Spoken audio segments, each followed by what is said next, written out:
Home Education Series Volume 1, Home Education by Charlotte Mason. Part 1, Preface. Some Preliminary Considerations. Read by Rachel R.W. Part 1, Some Preliminary Considerations. Not the least sign of the higher status they have gained is the growing desire for work that obtains amongst educated women.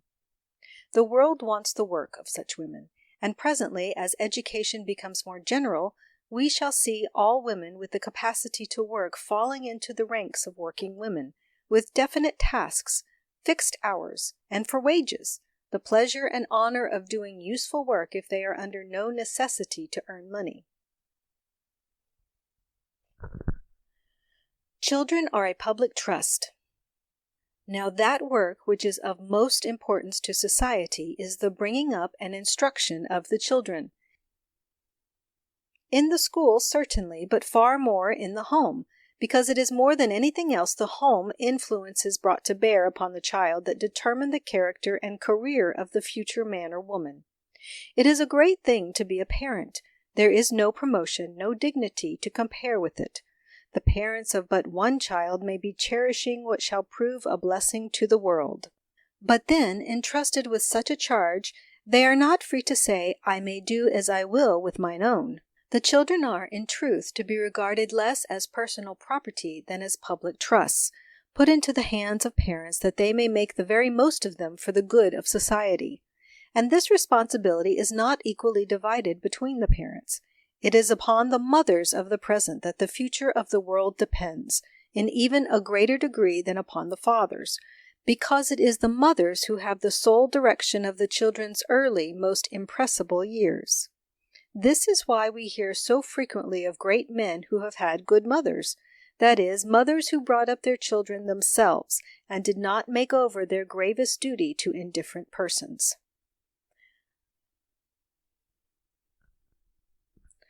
Mothers owe a thinking love to their children. The mother is qualified, says Pestalozzi, and qualified by the Creator himself to become the principal agent in the development of her child. And what is demanded of her is a thinking love.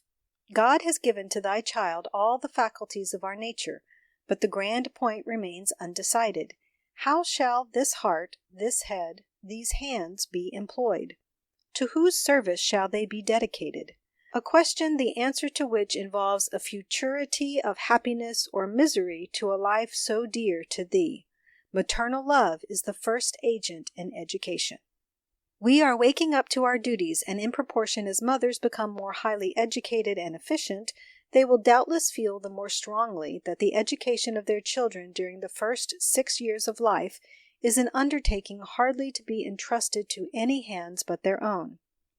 And they will take it up as their profession, that is, with the diligence, regularity, and punctuality which men bestow on their professional labors. That the mother may know what she is about, may come thoroughly furnished to her work, she should have something more than a hearsay acquaintance with the theory of education, and with those conditions of the child's nature upon which such theory rests. The training of children dreadfully defective. The training of children, says Mr. Herbert Spencer, physical, moral, and intellectual, is dreadfully defective. And in great measure it is so because parents are devoid of that knowledge by which this training can alone be rightly guided. What is to be expected when one of the most intricate of problems is undertaken by those who have given scarcely a thought to the principle on which its solution depends? For shoemaking or house building, for the management of a ship or of a locomotive engine, a long apprenticeship is needful. Is it, then, that the unfolding of a human being in body and mind is so comparatively simple a process that anyone may superintend and regulate it with no preparation whatever?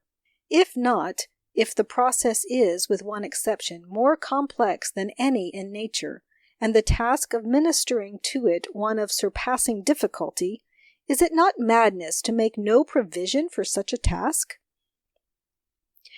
Better sacrifice accomplishments than omit this all-essential instruction. Some acquaintance with the first principles of physiology and the elementary truths of psychology is indispensable for the right bringing up of children. Here are the indisputable facts: that the development of children in mind and body follows certain laws; that unless these laws are in some degree conformed to by parents, death is inevitable; that unless they are a great degree conformed to, there must result serious physical and mental defects; and that only when they are completely conformed to can a perfect maturity be reached. Judge then whether all who may one day be parents should not strive with some anxiety to learn what these laws are. How parents usually proceed. The parent begins instinctively by regarding his child as an unwritten tablet, and is filled with great resolves as to what he shall write thereon. By and by, traits of disposition appear. The child has little ways of his own, and at first every new display of personality is a delightful surprise. That the infant should show pleasure at the sight of his father, that his face should cloud in sympathy with his mother, must always be wonderful to us. But the wonder stales. His parents are used to the fact by the time the child shows himself a complete human being like themselves, with affections, desires, powers. Taking to his book, perhaps, as a duck to water, or to the games which shall make a man of him. The notion of doing all for the child with which the parents began gradually recedes. So soon as he shows that he has a way of his own, he is encouraged to take it.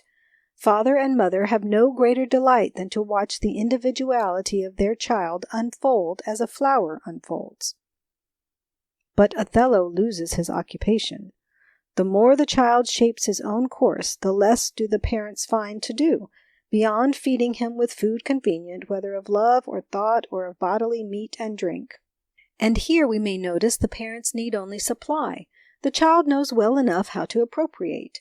The parents' chief care is that that which they supply shall be wholesome and nourishing, whether in the way of picture books, lessons, playmates, bread and milk, or mother's love. This is education as most parents understand it, with more of meat, more of love, more of culture, according to their kind and degree. They let their children alone, allowing human nature to develop on its own lines, modified by facts of environment and descent. Nothing could be better for a child than this masterly inactivity so far as it goes. It is well he should be let grow and helped to grow according to his nature. And so long as the parents do not step in to spoil him, much good and no very evident harm comes to letting him alone. But this philosophy of let him be, while it covers a part, does not cover the serious part of the parent's calling, does not touch the strenuous, incessant efforts upon lines of law which go to the producing of a human being at his best. Nothing is trivial that concerns a child. His foolish seeming words and ways are pregnant with meaning for the wise. It is in the infinitely little we must study the infinitely great, and the vast possibilities and the right direction of education are indicated in the open book of the little child's thoughts. A generation ago, a great teacher amongst us never wearied of reiterating that in the divine plan, the family is the unit of the nation, not the individual, but the family. There is a great deal of teaching in the phrase, but this lies on the surface. The whole is greater than the part.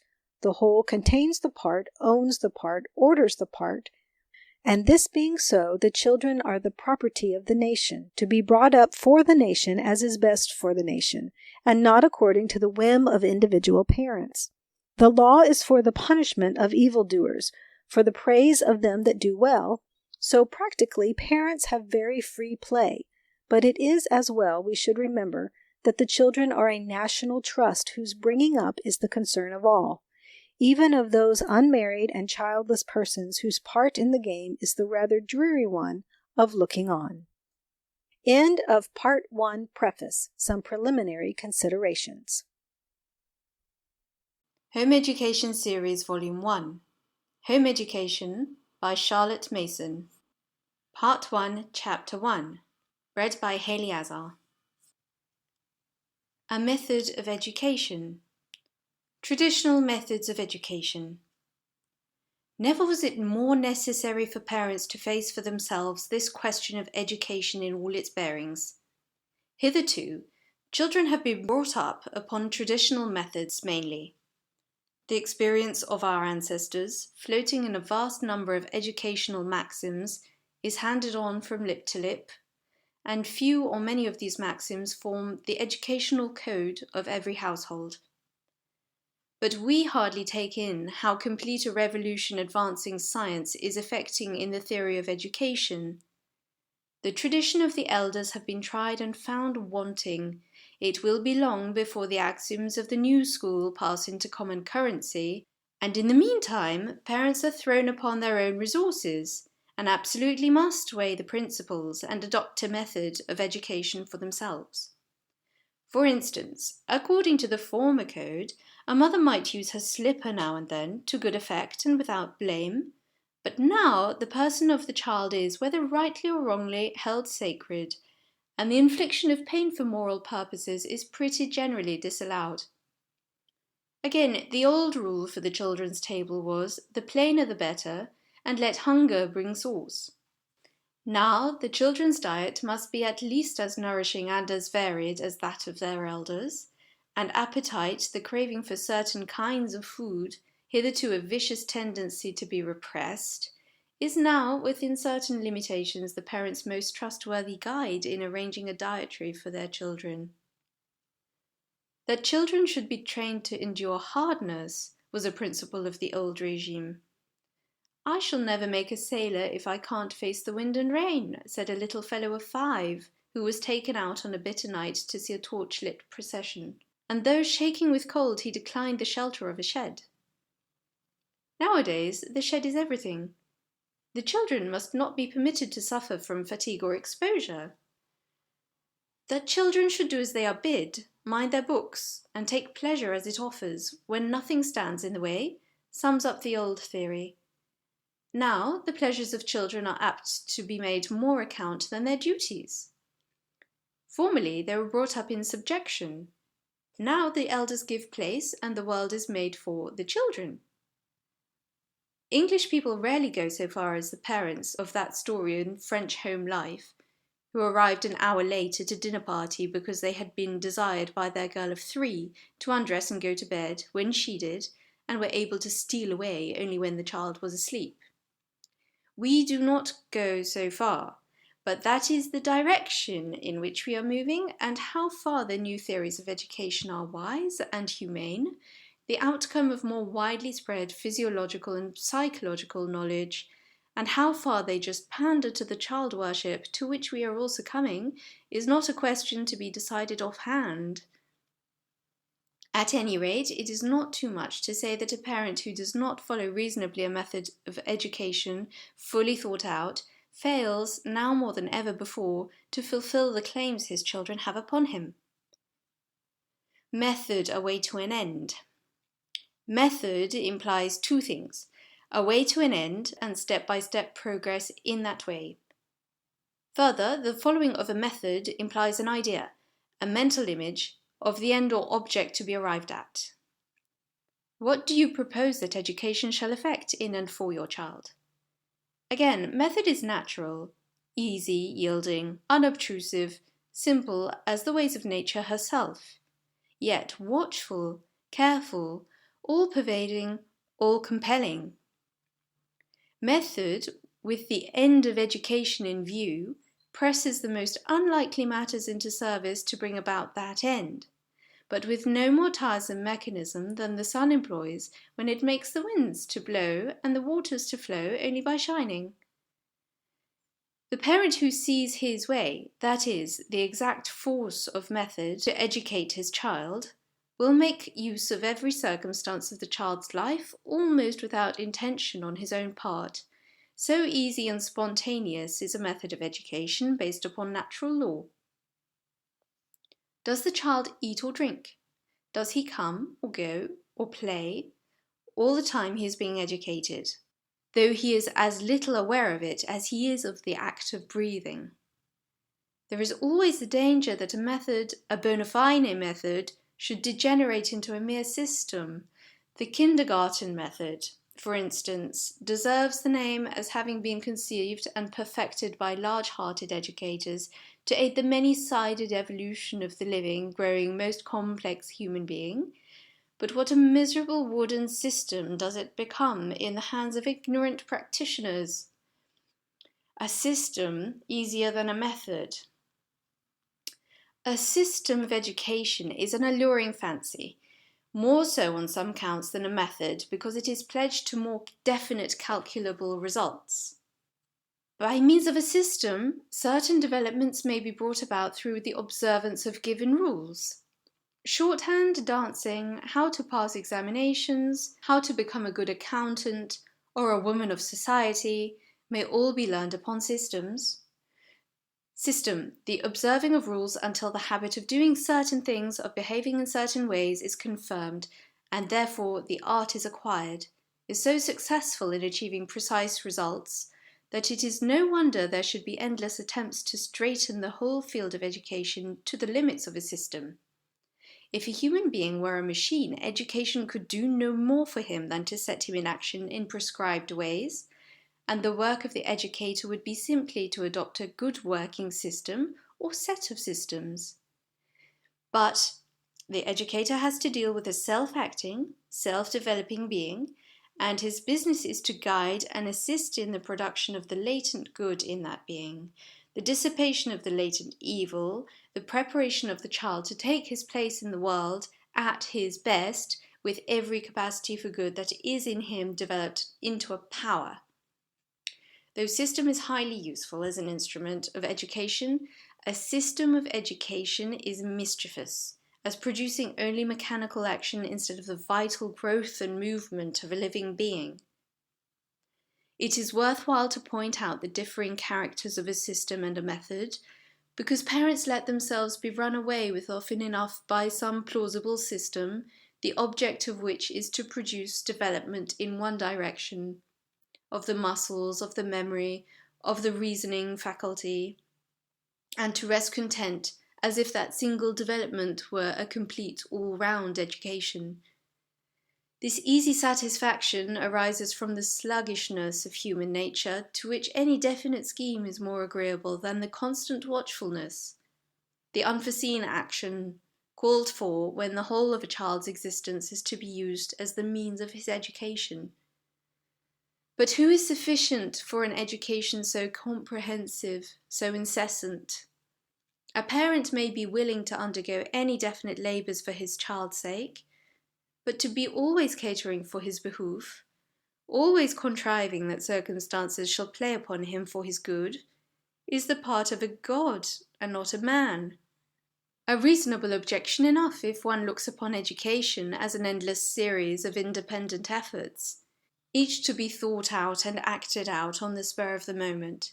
But the fact is that a few broad essential principles cover the whole field, and these once fully laid hold of, it is as easy and natural to act upon them as it is to act upon our knowledge of such facts as that fire burns and water flows. My endeavour in this and the following chapters will be to put these few fundamental principles before you in their practical bearing. Meantime, let us consider one or two preliminary questions. End of Part 1, Chapter 1. Home Education Series Volume 1, Home Education, by Charlotte Mason. Part 1, Chapter 2. The Child's Estate, read by Haley Azar. The Child in the Midst. And first, let us consider where and what the little being is, who is entrusted to the care of human parents. A tablet to be written upon? A twig to be bent? Wax to be moulded? Very likely. But he is much more, a being belonging to an altogether higher estate than ours, as it were, a prince committed to the fostering care of peasants. Hear Wordsworth's estimate of the child's estate. Our birth is but a sleep and a forgetting, the soul that rises with us, our life's star, hath had elsewhere its setting, and cometh from afar, not in entire forgetfulness, and not in utter nakedness, but trailing clouds of glory do we come from God, who is our home. Heaven lies about us in our infancy. Thou, whose exterior semblance doth belie thy soul's immensity, thou, best philosopher, who yet dost keep thy heritage. Thou eye among the blind, that, deaf and silent, read'st the eternal deep, haunted for ever by the eternal mind. Mighty prophet, seer blessed, on whom those truths do rest, which we are toiling all our lives to find. Thou, over whom thy immortality broods like the day, a master or a slave, a presence which is not to be put by. Thou, little child, yet glorious in the might of heaven-born freedom, on thy being's height. And so on, through the whole of that great ode, which, next after the Bible, shows the deepest insight into what is peculiar to the children in their nature and estate. Of such is the kingdom of heaven. Except ye become as the little children, ye shall in no case enter the kingdom of heaven. Who is the greatest in the kingdom of heaven? And he called a little child, and set him in the midst. Here is the divine estimate of the child's estate. It is worthwhile for parents to ponder every utterance in the Gospels about the children, divesting themselves of the notion that these sayings belong, in the first place, to the grown-up people who have become as little children. What these profound sayings are, and how much they may mean, it is beyond us to discuss here, only they appear to cover far more than Wordsworth claims for the children in his sublimest reach. Trailing clouds of glory do we come from God, who is our home. Code of education in the Gospels. It may surprise parents who have not given much attention to the subject to discover also a code of education in the Gospels, expressly laid down by Christ. It is summed up in 3 commandments, and all 3 have a negative character, as if the chief thing required of grown-up people is that they should do no sort of injury to the children. Take heed that ye offend not. Despise not, hinder not one of these little ones.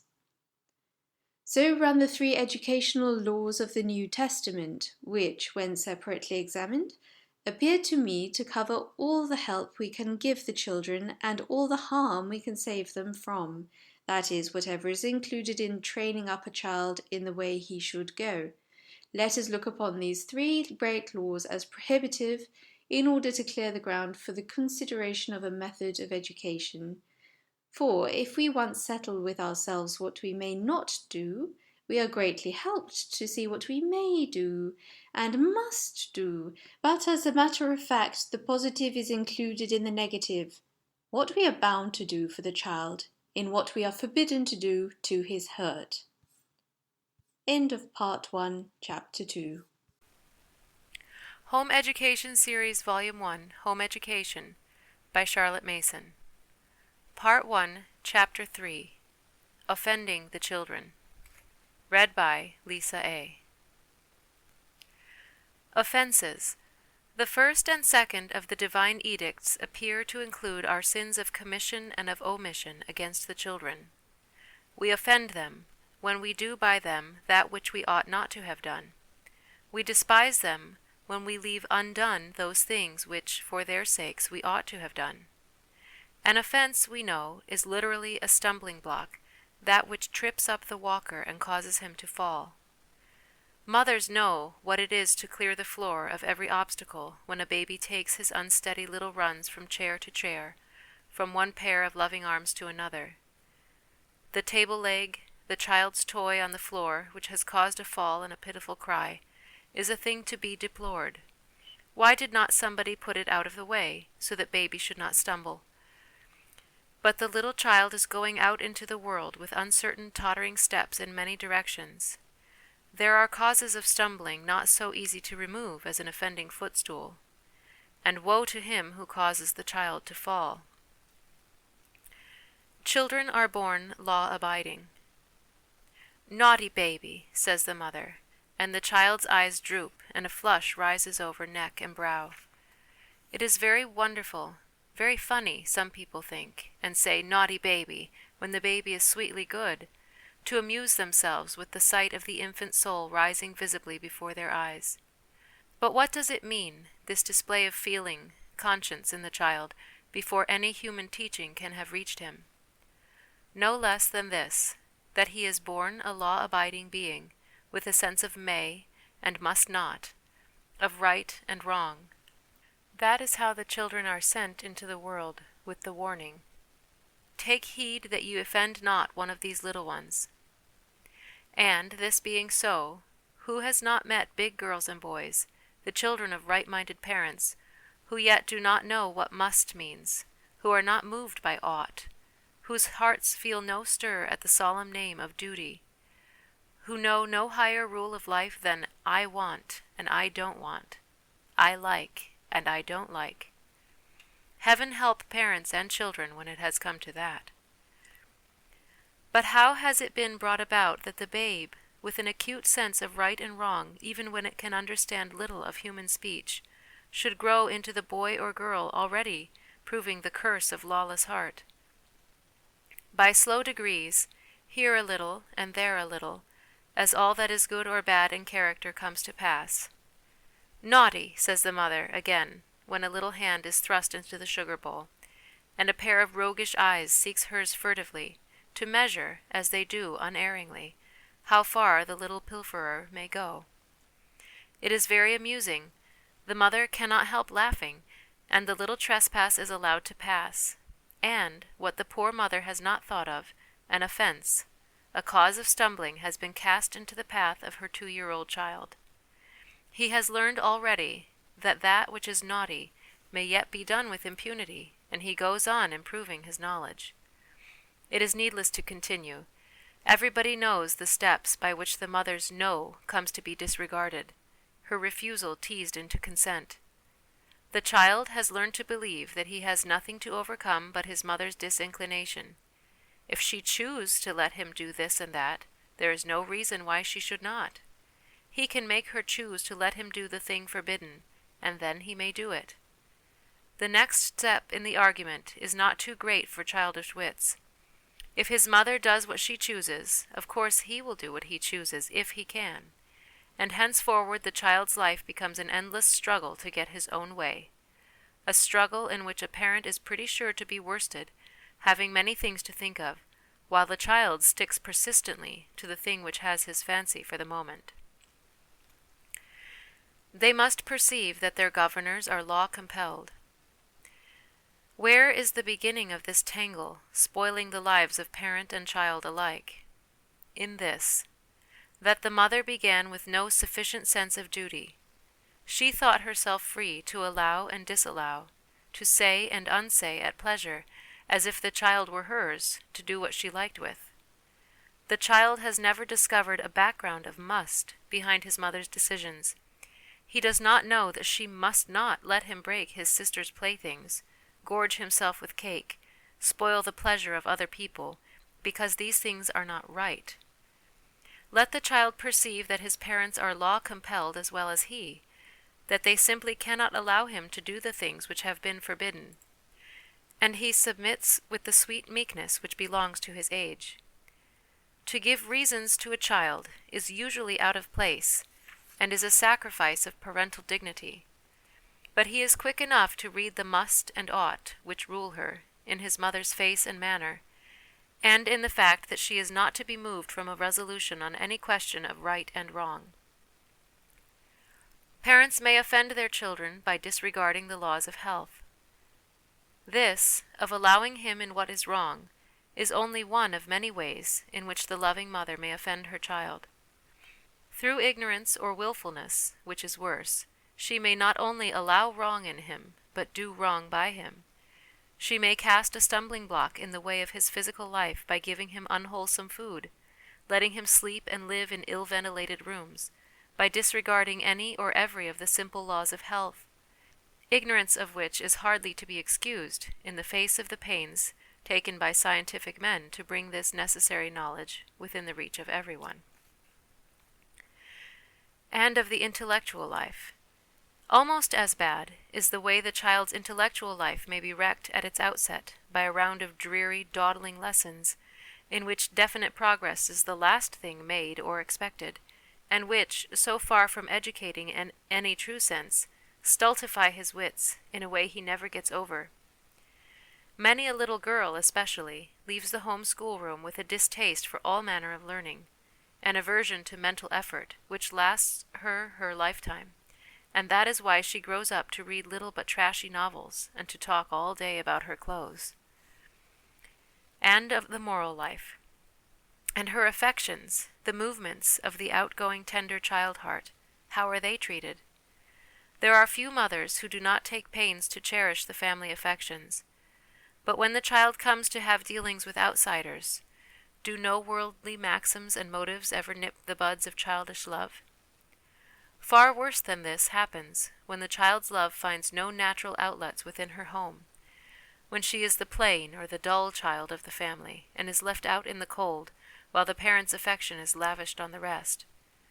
Of course she does not love her brothers and sisters, who monopolize what should have been hers too. And how is she to love her parents?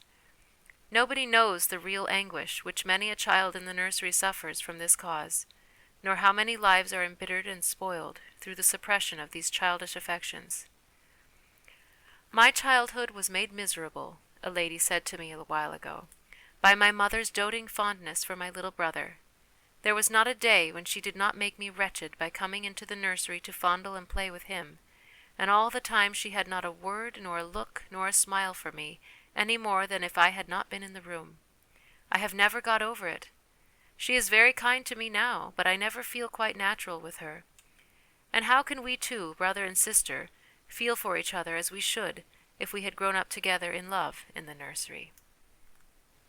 End of Part 1, Chapter 3. Home Education Series, Volume 1, Home Education by Charlotte Mason. Part 1, Chapter 4, Despising the Children. Read by Lisa A. Children should have the best of their mothers. Suppose that a mother may offend her child, how is it possible that she should despise him? Despise, to have a low opinion of, to undervalue. Thus the dictionary, and, as a matter of fact, however much we may delight in them, we grown-up people have far too low an opinion of children. If the mother did not undervalue her child, would she leave him to the society of an ignorant nursemaid during the early years, when his whole nature is like the photographer's sensitive plate, receiving momently indelible impressions? Not but that his nurse is good for the child. Very likely it would not answer for educated people to have their children always about them. The constant society of his parents might be too stimulating for the child, and frequent change of thought and the society of other people make the mother all the fresher for her children.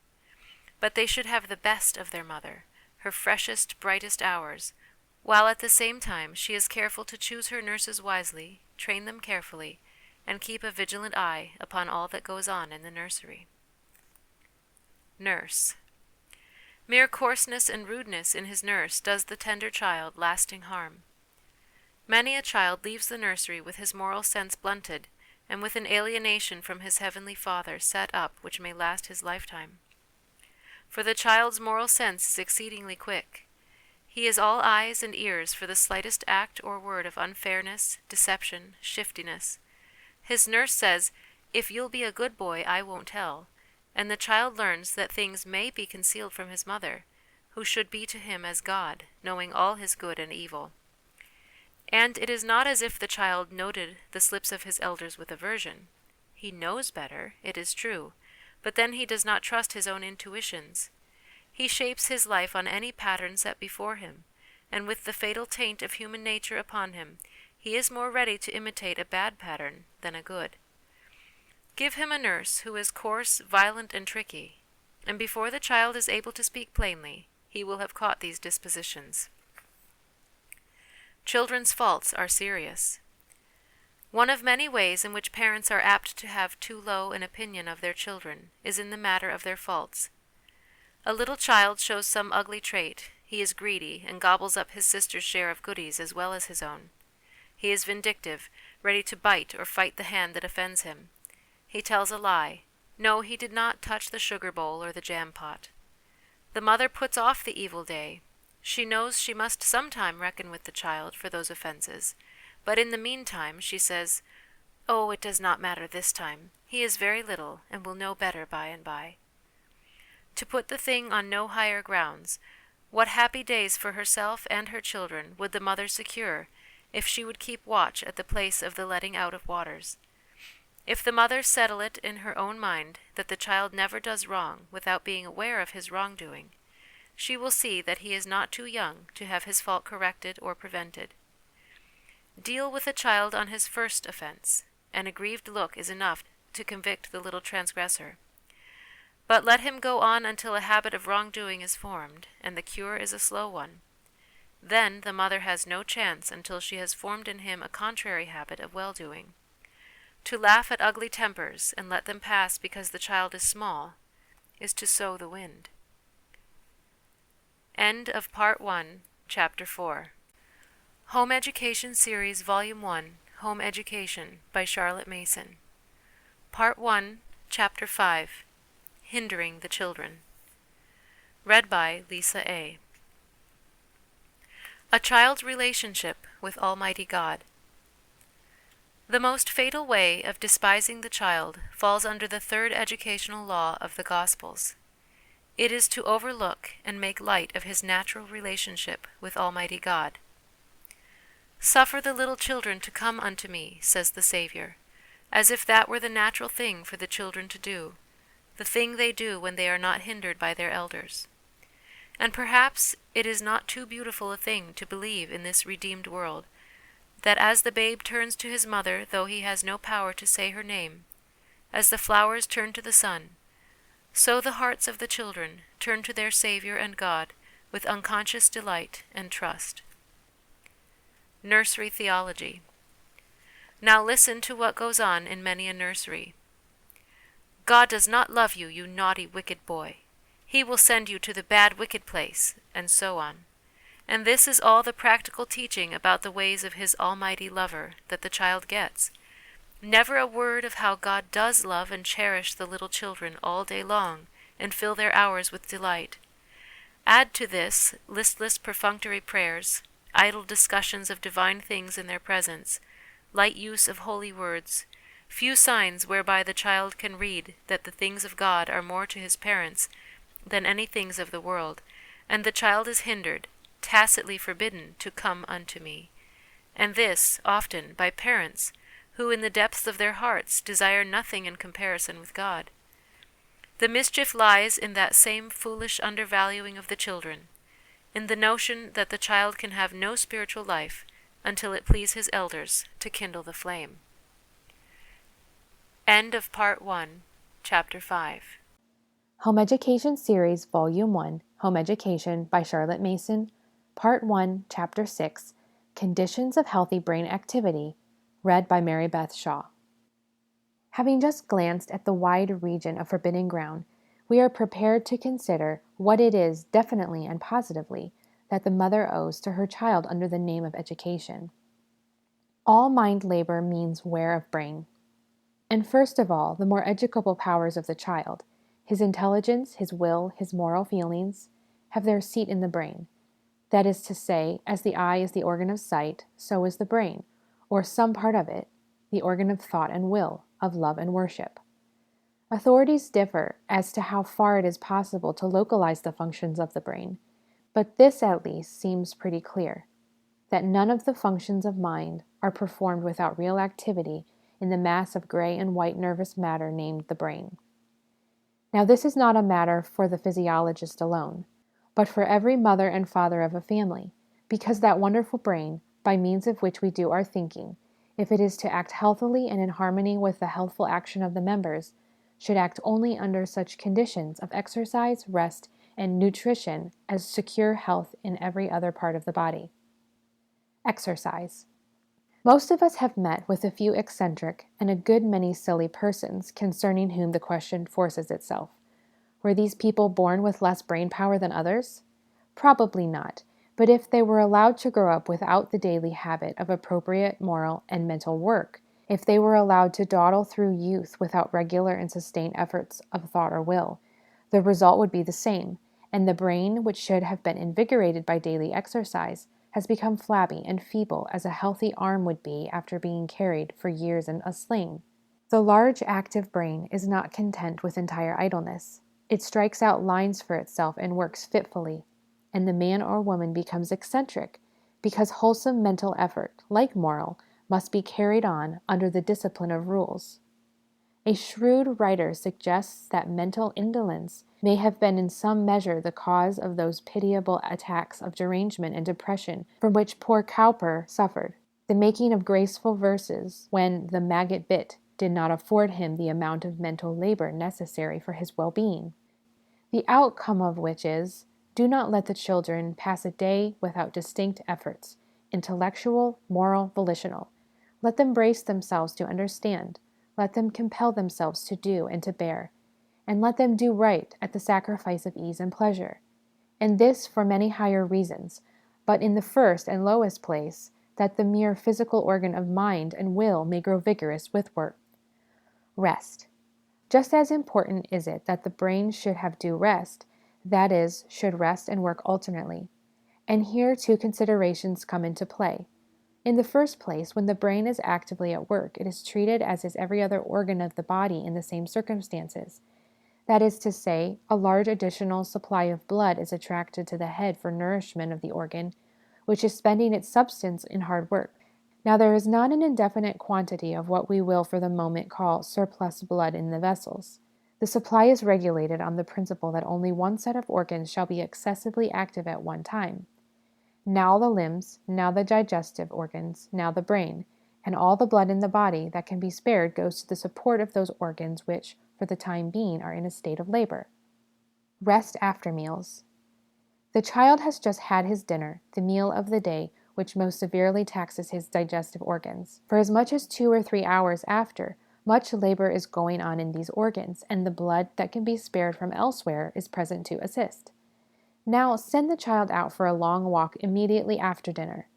The blood goes to the laboring extremities, and the food is left half digested. Give the child a regular course of such dinners and walks, and he will grow up a dyspeptic. Set him to his books after a heavy meal, and the case is as bad.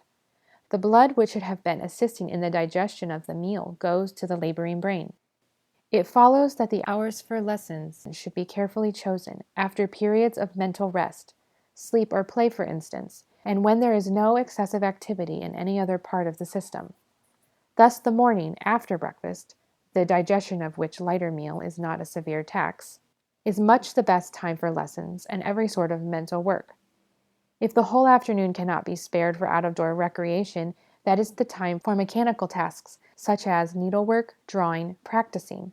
The children's wits are bright enough in the evening, but the drawback to evening work is that the brain, once excited, is inclined to carry on its labors beyond bedtime, and dreams, wakefulness, and uneasy sleep attend the poor child who has been at work until the last minute.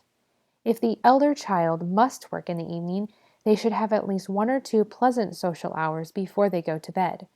But indeed we owe it to the children to abolish evening preparation. Change of occupation. Huxley says, quote, "There is no satisfactory proof at present that the manifestation of any particular kind of mental faculty is especially allotted to or connected with the activity of any particular region of the cerebral hemispheres." End quote. A dictum against the phrenologists, but coming to us on too high authority to be disputed. It is not possible to localize the faculties, to say you are cautious with this fraction of your brain and music-loving with another. But this much is certain, and is very important to the educator. The brain or some portion of the brain becomes exhausted when any given function has been exercised too long. The child has been doing sums for some time and is getting unaccountably stupid. Take away his slate and let him read history, and you will find his wits fresh again. Imagination, which has had no part in the sums, is called into play by the history lesson, and the child brings a lively, unexhausted power to his new work. School timetables are usually drawn up with the view to give the brain of the child variety of work, but the secret of the weariness children often show in the home schoolroom is that no such judicious change of lessons is contrived. Nourishment. Again, the brain cannot do its work well unless it be abundantly and suitably nourished. Somebody has made a calculation of how many ounces of brain went to the production of such a work, say Paradise Lost, how many to such another, and so on. Without going into mental arithmetic of this nature, we may say with safety that every sort of intellectual activity wastes the tissues of the brain. A network of vessels supplies an enormous quantity of blood to the organ to make up for this waste of material, and the vigor and health of the brain depend upon the quality and quantity of this blood supply. Certain causes affect the quality of the blood. Now, the quality of the blood is affected by 3 or 4 causes. In the first place, the blood is elaborated from the food. The more nutritious and easy of digestion the food, the more vital will be the properties of the blood. The food must be varied too, a mixed diet, because various ingredients are required to make up for the various waste in the tissues. The children are shocking spendthrifts.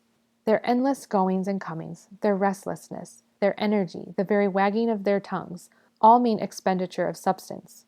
The loss is not appreciable, but they lose something by every sudden sally, out of doors or within. No doubt the gain of power, which results from exercise, is more than compensation for the loss of substance, but all the same, this loss must be promptly made good. And not only is the body of the child more active proportionably than that of the man, the child's brain, as compared with the man's, is in a perpetual flutter of endeavor. It is calculated that though the brain of a man weighs no more than a 40th part of his body, yet a 5th or a 6th of his whole complement of blood goes to nourish this delicate and intensely active organ. But in the child's case, a considerably larger proportion of the blood that is in him is spent on the sustenance of his brain. And all the time, with these excessive demands upon him, the child has to grow, not merely to make up for waste, but to produce new substance in brain and body. Concerning meals. What is the obvious conclusion? That the child must be well fed. Half the people of low vitality we come across are the victims of low feeding during their childhood, and that more often because their parents were not alive to their duty in this respect than because they were not in position to afford their children the diet necessary to their full physical and mental development. Regular meals at usually unbroken intervals, dinner never more than 5 hours after breakfast, luncheon unnecessary, animal food once certainly in some lighter form twice a day, are the suggestions of common sense followed out in most well-regulated households. But it is not the food which is eaten, but the food that is digested, that nourishes body and brain. And here so many considerations press, that we can only glance at 2 or 3 of the most obvious. Everybody knows that children should not eat pastry or pork or fried meats or cheese or rich, highly flavored food of any description, that pepper, mustard and vinegar, sauces and spices should be forbidden, with new bread, rich cakes and jams like plum or gooseberry, in which the leathery coat of the fruit is preserved, that milk or milk and water, and that not too warm, or cocoa is the best drink for children, and that they should be trained not to drink until they have finished eating, that fresh fruit at breakfast is invaluable, that as serving the same end, oatmeal, porridge, and treacle, and the fat of toasted bacon are valuable breakfast foods, and that a glass of water, also taken the last thing at night and the first thing in the morning, is useful in promoting those regular habits on which much of the comfort of life depends. Talk at meals. All this and much of the same kind it is needless to urge. But again let me say, it is digested food that nourishes the system, and people are apt to forget how far mental and moral conditions affect the processes of digestion. The fact is that the gastric juices, which act as solvents to the viands, are only secreted freely when the mind is in a cheerful and contented frame. If the child dislike his dinner, he swallows it, but the digestion of that distasteful meal is a laborious, much impeded process. If the meal be eaten in silence, unrelieved by pleasant chat, the child loses much of the good of his dinner. Hence it is not a matter of pampering them at all, but a matter of health, of due nutrition, that the children should enjoy their food, and that their meals should be eaten in gladness. Though, by the way, joyful excitement is as mischievous as its opposite in destroying that even cheerful tenor of mind favorable to the processes of digestion. No pains should be spared to make the hours of meeting round the family table the brightest hours of the day. This is supposing that the children are allowed to sit at the same table with their parents, and if it is possible, to let them do so at every meal excepting a late dinner. The advantage to the little people is incalculable. Here is the parent's opportunity to train them in manners and in morals, to cement family love, and to accustom the children to habits, such as that of thorough mastication, for instance, as important on the score of health as on that of propriety. Variety in meals. But given pleasant surroundings and excellent food, and even then the requirements of these exacting little people are not fully met, plain as their food should be, they must have variety. A leg of mutton every Tuesday, the same cold on Wednesday and hashed on Thursday may be very good food, but the child who has this diet week after week is inadequately nourished, simply because he is tired of it. The mother should contrive a rotation for her children that will last at least a fortnight without the same dinner recurring twice. Fish, especially if the children dine off it without meat to follow, is excellent as a change, the more so as it is rich in phosphorus, a valuable brain food. The children's puddings deserve a good deal of consideration, because they do not commonly care for fatty foods, but prefer to derive the warmth of their bodies from the starch and sugar of their puddings. But give them variety. Do not let it be everlasting tapioca. Even for tea and breakfast the wise mother does not say, "I always give my children so and so." They should not have anything always. Every meal should have some little surprise. But is this the way to make them think overmuch of what they shall eat and drink? On the contrary, it is the underfed children who are greedy and unfit to be trusted with any unusual delicacy. Air is important as food. The quality of the blood depends almost as much on the air we breathe as on the food we eat. In the course of every 2 or 3 minutes, all the blood in the body passes through the endless ramifications of the lungs, for no other purpose than that, during the instant of its passage, it should be acted upon by the oxygen contained in the air, which is drawn into the lungs in the act of breathing. But what can happen to the blood in the course of an exposure of so short duration? Just this: the whole character, the very color of the blood is changed. It enters the lungs spoiled, no longer capable of sustaining life. It leaves them a pure and vital fluid. Now observe, the blood is only fully oxygenated when the air contains its full proportion of oxygen, and every breathing and every burning object withdraws some oxygen from the atmosphere. Hence the importance of giving the children daily airings and abundant exercise of limb and lung in unvitiated, unimpoverished air. The children walk every day. The children walk every day. They are never out less than an hour when the weather is suitable. That is better than nothing. So is this. An East London school mistress noticed the pale looks of one of her best girls. "Have you had any dinner, Nellie?" "Yes," with hesitation. "What have you had?" "Mother gave Jessie and me a halfpenny to buy our dinners, and we bought a ha'porth of aniseed drops. They go further than bread," with an appeal in her eyes against possible censure for extravagance. Children do not develop at their best upon aniseed drops for dinner, nor upon an hour's constitutional daily. Possibly science will bring home to us more and more the fact that animal life, pent under cover, is supported under artificial conditions, just as is plant life in a glass house. Here is where most continental nations have the advantage over us. They keep up the habit of out-of-door life, and as a consequence, the average Frenchman, German, Italian, Bulgarian is more joyous, more simple, and more hardy than the average Englishman. Climate? Did not Charles II, and he knew, declare for the climate of England because you could be abroad, quote, "more hours in the day and more days in the year in England than any other country," end quote. We lose sight of the fact that we are not like that historical personage who lived upon nothing but victuals and drink. "You can't live upon air," we say to the invalid who can't eat. No, we cannot live upon air, but if we must choose among the 3 sustainers of life, air will support us the longest. We know all about it. We are deadly weary of the subject. Let but the tail of your eye catch oxygenation on a page, and the well-trained organ skips that paragraph of its own accord. No need to tell Macaulay's schoolboy or anybody else how the blood of the body is brought to the lungs, and there spread about in a huge extent of innumerable pipes that it may be exposed momentarily to the oxygen in the air, how the air is made to blow upon the blood, so spread out in readiness by the bellows-like action of breathing, how the air penetrates the very thin walls of the pipes, and then behold a magical or chemical transmutation. The worthless sewage of the system becomes on the instant the rich vivifying fluid whose function it is to build up the tissues of muscle and nerve. And the Prospero that wears the cloak? Oxygen his name, and the marvel that he effects within us some 15 times in the course of a minute is possibly without parallel in the whole array of marvels which we tot up with easy familiarity, setting down life and carrying a cipher. Oxygen has its limitations. We know all about it. What we forget, perhaps, is that even oxygen has its limitation. Nothing can act but where it is, and waste attends work. Hold true for this vital gas as for other matters. Fire and lamp and breathing beings are all consumers of the oxygen which sustains them. What follows? Why, that this element, which is present in the ratio of 23 parts to the 100 in pure air, is subject to an enormous drain within the four walls of a house, where the air is more or less stationary. I am not speaking just now of the vitiation of the air, only of the drain upon its life-sustaining element.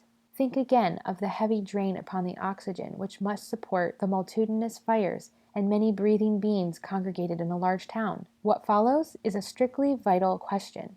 Man can enjoy the full measure of vigorous, joyous existence possible to him only when his blood is fully aerated. And this takes place when the air he inhales contains its full complement of oxygen. Is it too much to say that vitality is reduced, other things being equal, in proportion as persons are house dwellers rather than open-air dwellers? The impoverished air sustains life at a low and feeble level. Wherefore, in the great towns, stature dwindles, the chest contracts. Men hardly live to see their children's children. True, we must needs have houses for shelter from the weather by day and for rest at night. But in proportion as we cease to make our houses comfortable, as we regard them merely as necessary shelters when we cannot be out of doors, shall we enjoy to the full the vigorous vitality possible to us. Unchanged air. Parents of pale-faced town children, think of these things. The gutter children who feed on the pickings of the street are better off and healthier looking in this one respect than your cherished darlings, because they have more of the first essential of life, air. There is some circulation of air even in the slums of the city, and the child who spends its days in the streets is better supplied with oxygen than he who spends most of his hours in the unchanged air of a spacious apartment. But it is not the air of the streets the children want. It is the delicious life-giving air of the country. The outlay of the children in living is enormously in excess of the outlay of the adult.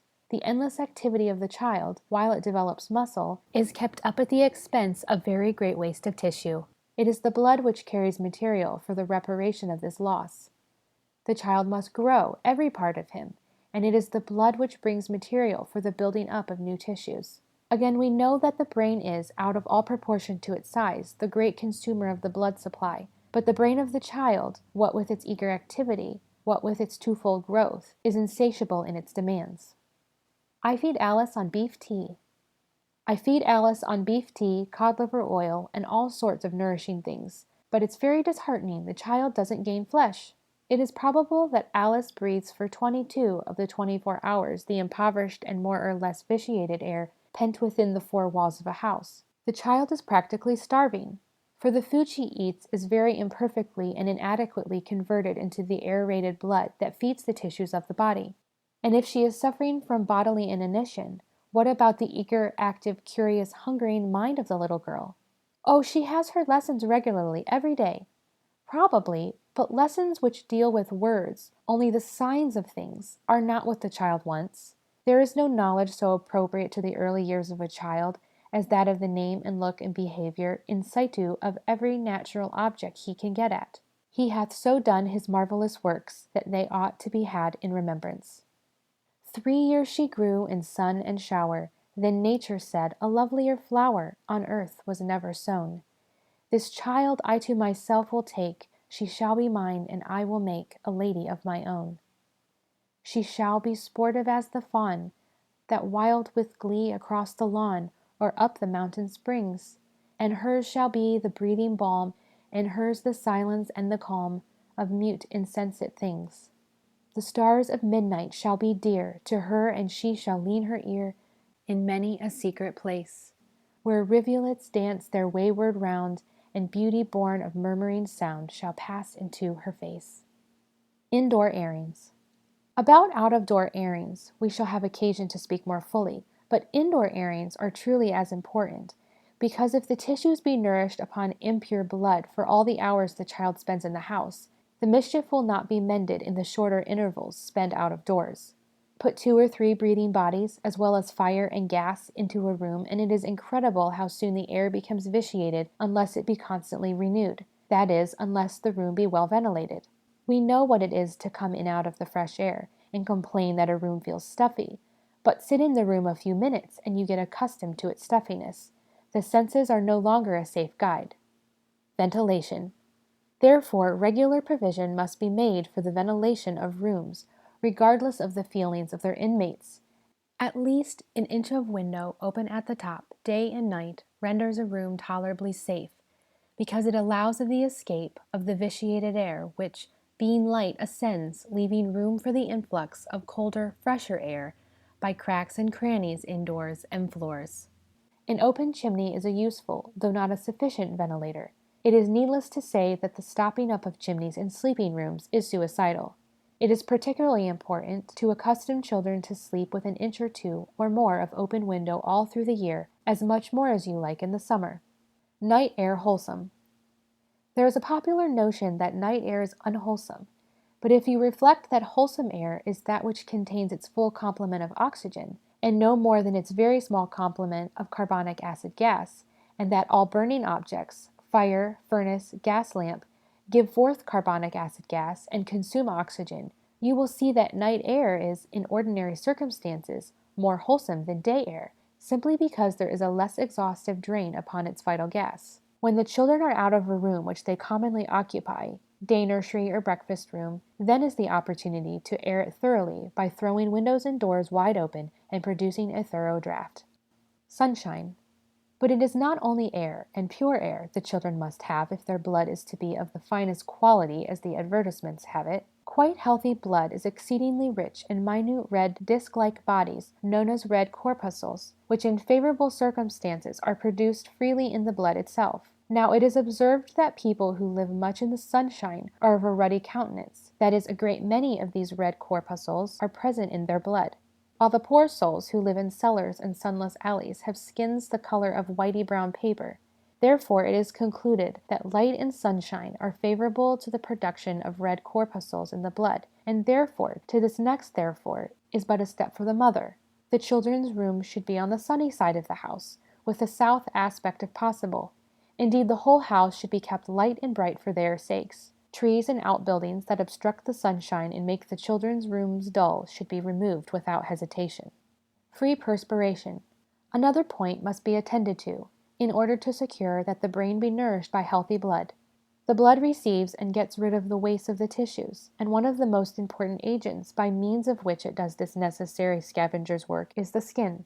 Millions of invisible pores perforate the skin, each the mouth of a minute, many-folded tube, and each such pore is employed without a moment's cessation, while the body is in health, in discharging perspiration, that is, the waste of the tissues, upon the skin.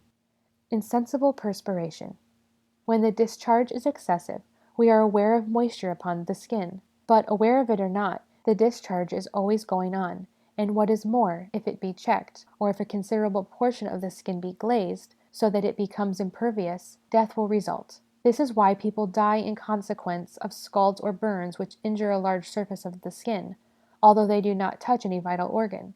Multitudes of minute tubes which should carry off injurious matters from the blood are closed, and though the remaining surface of the skin and other excretory organs take extra work upon them, it is impossible to make good the loss of what may be called efficient drainage over a considerable area. Therefore, if the brain is to be duly nourished, it is important to keep the whole surface of the skin in a condition to throw off freely the excretions of the blood. Daily bath and porous garments. 2 considerations follow. Of the first, the necessity for the daily bath, followed by vigorous rubbing of the skin. It is needless to say a word here, but possibly it is not so well understood that children should be clothed throughout in porous garments, which admit of the instant passing off of the exhalations of the skin. Why did delicate women faint, or at any rate feel faint, when it was the custom to go to church in sealskin coats? Why do people who sleep under down or even under silk or cotton quilts frequently rise unrefreshed? From the one cause, their coverings have impeded the passage of the insensible perspiration, and have so hindered the skin in its function of relieving the blood of impurities. It is surprising what a constant loss of vitality many people experience from no other cause than the unsuitable character of their clothing. The children cannot be better dressed throughout than in loosely woven woolen garments, flannels, and serges of varying thicknesses for summer and winter wear. Woolens have other advantages over cotton and linen materials besides that of being porous. Wool is a bad conductor, and therefore does not allow of the too free escape of the animal heat, and it is absorbent, and therefore relieves the skin of the clammy sensation which follows sensible perspiration. We should be the better for it if we could make up our minds to sleep in wool, discarding linen or cotton in favor of sheets made of some lightly woven woolen material. We might say much on this one question, the due nutrition of the brain, upon which the very possibility of healthy education depends. But something will have been effected if the reason why of only 2 or 3 practical rules of health is made so plain that they cannot be evaded without a sense of law-breaking. I fear the reader may be inclined to think that I am inviting his attention for the most part to a few physiological matters, the lowest round of the educational ladder. The lowest round it may be, but yet it is the lowest round, the necessary step to all the rest. For it is not too much to say that in our present state of being, intellectual, moral, even spiritual life and progress depend greatly upon physical conditions. That is to say, not that he who has a fine physique is necessarily a good and clever man, but that the good and clever man requires much animal substance to make up for the expenditure of tissue brought about in the exercise of his virtue and his intellect. For example, is it easier to be amiable, kindly, candid, with or without a headache or an attack of neuralgia? End of Part 1, Chapter 6. Home Education Series Volume 1, Home Education by Charlotte Mason, Part 1, Chapter 7, The Reign of Law in Education. Read by Mary Beth Shaw. Common sense and good intentions. Besides, though this physical culture of the brain may be only the groundwork of education, the method of it indicates what should be the method of all education, that is, orderly, regulated progress under the guidance of law. The reason why education affects so much less than it should affect is just this, that in 9 cases out of 10, sensible good parents trust too much to their common sense and their good intentions, forgetting that common sense must be at the pains to instruct itself in the nature of the case, and that well-intended efforts come to little if they are not carried on in obedience to divine laws, to be read in many cases, not in the Bible, but in the facts of life. Law-abiding lives, often more blameless than pious lives. It is a shame to believing people that many whose highest profession is that they do not know, and therefore do not believe, should produce more blameless lives, freer from flaws of temper, from the vice of selfishness, than do many sincerely religious people. It is a fact that will confront the children by and by, and one of which they will require an explanation. And what is more, it is a fact that will have more weight should it confront them in the person of a character which they cannot but esteem and love, than all the doctrinal teaching that they have had in their lives. This appears to me the threatening danger to that confessed dependence upon and allegiance to Almighty God, which we recognize as religion, not the wickedness, but the goodness of a school which refuses to admit any such dependence and allegiance. My sense of this danger is my reason for offering the little I have to say upon the subject of education. My sense of the danger, and the assurance I feel that it is no such great danger after all, but one that parents of the cultivated class are competent to deal with, and are precisely the only persons who can deal with it. Mind and matter equally governed by law. As for this superior morality of some non-believers, supposing we grant it, what does it amount to?